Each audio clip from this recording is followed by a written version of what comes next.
Some mornings, when I'm still drifting back and forth between asleep and awake, I think I can hear her voice. She's singing, or maybe she's laughing, and it's the color of sunlight on the back of my eyelids. Orange gold, glowing. It's not her real voice. The human brain doesn't start making memories until the age of 2, and she was gone long before that. She died in a time when there was nothing but a half-made, invisible foundation, when my subconscious was still being shaped by experiences that would never be remembered. She shaped me in the impression of her voice and her touch and then her absence. But I'll never, ever know her. If I let them, things with Mom can become an obsession. I'm a detective, and she is the case that will make my career. I'm a scientist, and she is the grand, elegant equation that will explain the universe. But the rest of the time, she truly doesn't exist to me. I run down the front steps and jump on my bicycle, the straps of my helmet dangling down around my ears. My American history final is in 10 minutes. I just woke up and I haven't even brushed my teeth. I begin pedaling furiously up the giant hill that leads away from the cul-de-sac. June gloom is in full force, so I'm not sweating as hard as I could be by the time I get to the top, just enough that I feel a trickle at the edge of my forehead. I fly through the burned-out strip that is downtown El Sobrante, dodging a man who is riding his horse down the street. I pass Santa Shoe Repair, Nerd Crossing, Mountain Mike's Pizza.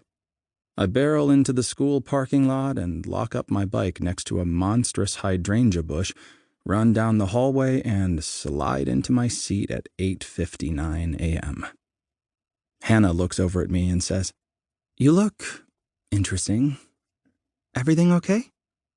She's perfectly neat as always, and there is something deeply calming about her thick golden ponytail, her crisp white t-shirt, the tiny silver H at her throat. I reach up and tug the end of her hair. I accidentally slept in. She raises both hands. "Not my fault." Then Mr. Henderson walks in, looking sad and rumpled, the human equivalent of a ketchup stain. "Good morning, seniors.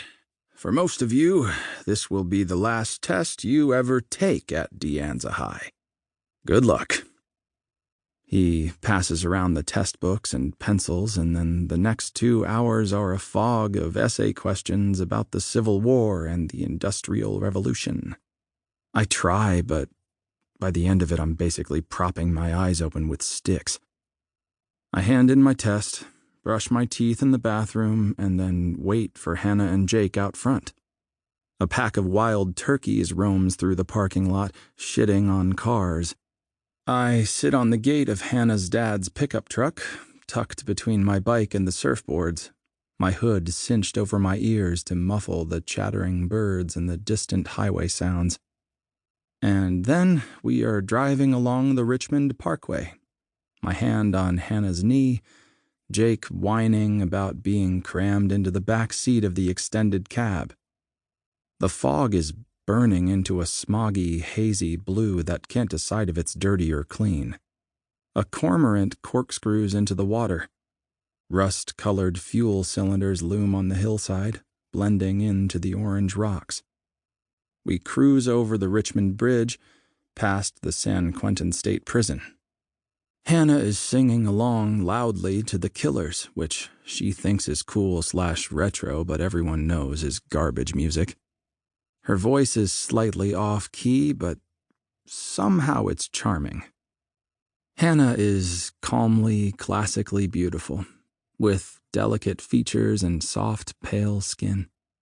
We've been together since junior year, but I liked her for a lot longer than that.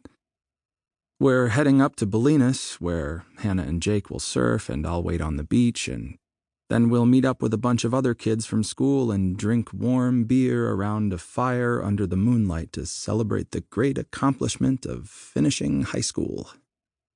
My phone buzzes on the seat. It's Dad,